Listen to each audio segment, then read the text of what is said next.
устодам як насиҳат мекардем. Устод бовар кунед, агар устод хеле ғамгинем масъалаи бечора будани маънавии ҳамин халқи худамону ғами ҳамин бародарои Сурияву Палестину Уйғуру ҳамино баъзан вақт фикр намеғалтем. Устод бовар кунед якчанд шабам хеле ғамгин меистем да устод. боз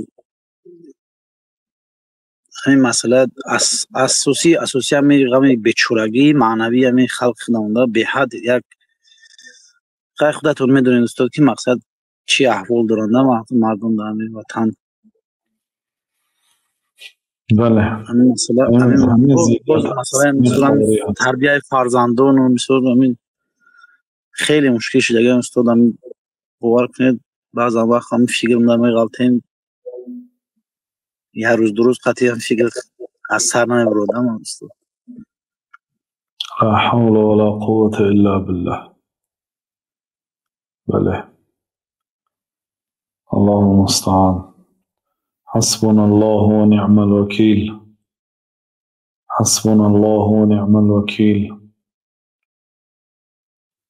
الله المستعان. پیامبر صلی الله علیه وسلم علاجش رو بیان کرده بودن که این ذلتی که به سرتان آمد از شما الله تعالی نمیگیرد حتی ترجعوا الى دینکم، تا مادامی که به دینتون برنگردید. کسی به دینش عمل میکند بعد اون عزتی که از دست رفت گشته دوباره میبیاید. و اولین مسئله برای بازگشت به دین الله سبحانه و تعالی این شناختن الله تعالی.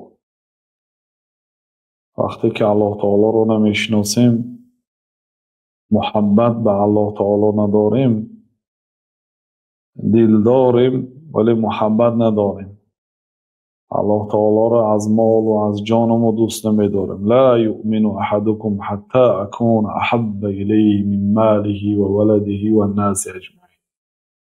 در صحیح بخاری آمده است که پیامبر صلی الله علیه و سلم گفتند که یکی شما مؤمنی حقیقی نمیشه تا مرا از مالش، از جانش، از فرزنداش، از پدرش، از همه دوست ندارد. حضرت عمر اول گفتند که من تو را از پدرم، از فرزندام، از مالم، از همه چی دوست میدارم غیر خودم. لا یا عمر، گفتند نه. گفتند ای عمر، در این حالت حالی ایمانت مکمل نشده است.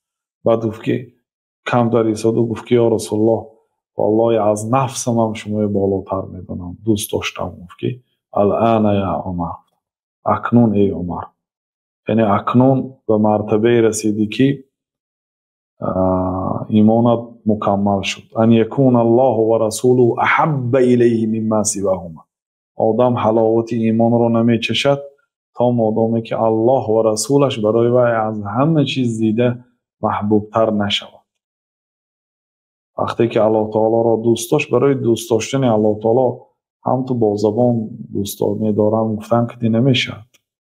برای وی علم توحید آموختن در کار، نامهای الله تعالی، صفاتهای الله تعالی، کارهای الله تعالی، توحید ربوبیت، کارهای الله تعالی، قدرتهای الله تعالی، آفریده‌های الله تعالی را می آموزید. بعد ایمان زیاد میشه. این شریعت را هم، شریعت این فرستاده الله تعالی هست، حکم الله تعالی از وقتی که میبینید به عدالت بودن حکمش، بزرگ بودن حکمش، به حکمت های شریعت وقتی که معلومات حاصل میکنید، ایمانتون زیاد میشه. بعد از آن یعنی انسان وقتی که ایمانش که به قوت شد، البته برایش سبکتر میشد از گناه ها روی گردانیدن. و امین حضرت عمر وقت روزایی بود که میخواستن حضرت پیامبر صلی الله علیه و سلم را به قتل رساند، لیکن پیامبر صلی الله علیه و سلم بعد مسلمانش چی گفتن؟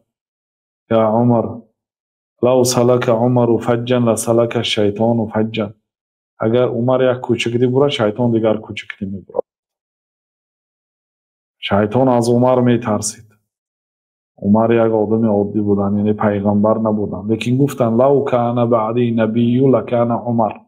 اگر بعدی من پیغمبر می آمد، پیغمبر نیست بعدی من، عمر می شد. عمر ابن الخطاب پیغمبر میشد. خب به هر حال انا همین است برادر. درست است که ما به همین زمانه آمدیم به دنیا، به زمانی که حتی دور نمیریم. این 100 سال پیشتر مسلمان ها اینقدر خواریگری که حاضر داریم نداشتن.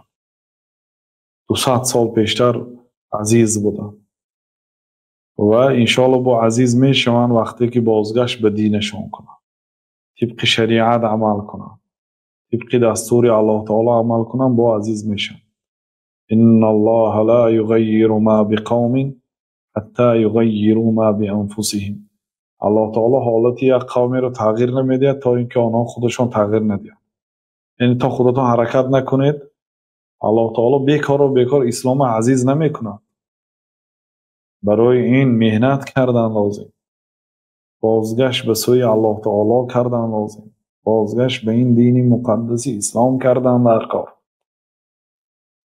مهنت کردن در کار، زحمت کشیدن لازم، سپس نتیجه میدهد.